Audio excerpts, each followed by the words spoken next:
तो कैसे हैं आप सभी लोग। तो आने वाला है मकर संक्रांति, जिसे कि घुघुतिया नाम से मनाया जाता है उत्तराखंड में। तो उत्तराखंड में इस त्यौहार की अलग ही पहचान है। त्यौहार का जो मुख्य आकर्षण होता है वो होता है कौवा। तो आप लोगों ने देखा होगा कि सुबह सुबह बच्चे उठकर घुघुती की माला पहनकर चिल्लाते हैं छत में जाकर कि काला कौवा काले घुघुती माला खा ले। तो काफ़ी लोगों के मन में सवाल ज़रूर आता होगा कि आखिर ये मनाया क्यों जाता है। तो काफ़ी लोग जानते भी नहीं हैं अभी कि क्यों मनाया जाता है, और उत्तराखंड में भी काफ़ी लोग नहीं जानते हैं कि इसके पीछे की कहानी क्या है। तो आज देखिए, घुघुतिया बनाते बनाते ही मैं आप लोगों को इसकी पीछे की कथा जो है, इसकी पीछे की जो कहानी है वो मैं आपको सुनाने जा रही हूँ। तो पसंद आएगी तो मेरे वीडियो को एक लाइक ज़रूर कर देना। दिनों की है जब कुमाऊं में चंद वंश के राजा राज करते थे। राजा कल्याण चंद की कोई संतान नहीं थी, उनका कोई उत्तराधिकारी भी नहीं था। उनका मंत्री सोचता था कि राजा के बाद राज्य मुझे ही मिलेगा, क्योंकि उनका कोई संतान थी नहीं। तो इसलिए उसका जो मंत्री था वो यही सोचता था। तो एक बार राजा कल्याण चंद जो होता है वो बागनाथ मंदिर में गए और संतान के लिए प्रार्थना करने लगे। तो बागनाथ की कृपा से उनका एक बेटा हो गया, जिसका नाम निर्भय चंद पड़ा। निर्भय को उसकी माँ प्यार से घुघुती के नाम से बुलाया करती थी। घुघुती के गले में एक मोती की माला थी जिसमें घुंघरू लगे हुए थे। इस माला को पहनकर घुघुती बहुत खुश रहता था। जब वह किसी बात पर जिद करता तो उसकी माँ उससे कहती कि जिद ना कर, नहीं तो मैं काले कौवे को दे दूंगी। की माँ उसे डराती थी कि अगर तूने जिद की तो ये जो माला तूने पहनी है ये मैं काले कौवे को दे दूंगी। तो उसको डराने के लिए कहती थी वो ये सब। तो ये सुनकर कई बार कौवा आ भी जाता था, जिसको देखकर घुघुती जिद छोड़ देता था।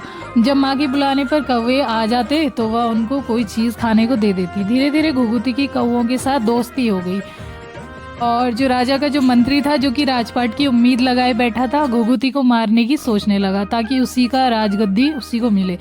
मंत्री ने अपने कुछ साथियों के साथ मिलकर षड्यंत्र रचा। एक दिन जब घुघुती खेल रहा था तो उसने उसे चुपचाप उठाकर ले गया। वो उसे उठाकर ले जा रहे थे तो एक कौवे की नज़र उन पर पड़ गई और कौवा जोर जोर से चिल्लाने लग गया। उसकी आवाज़ सुनकर घुघुती जोर जोर से रोने लगा और अपनी माला को उतार कर दिखाने लगा।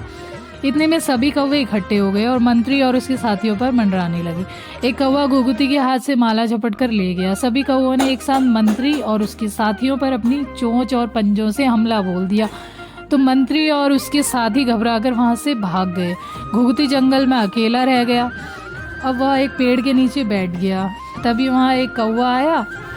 तो सारे कौवे जो हैं वो उसी पेड़ के नीचे आके बैठ गए, और जो कौवा हार लेकर गया था वो सीधे महल में जाके एक पेड़ में वो माला टांग कर जोर जोर से चिल्लाने लग जाता है। जब लोगों की नज़रें उस पर पड़ती है तो उसने घुघुती की माला घुघुती की माँ के सामने डाल दी। माला सभी ने पहचान ली कि वो घुघुती की माला है।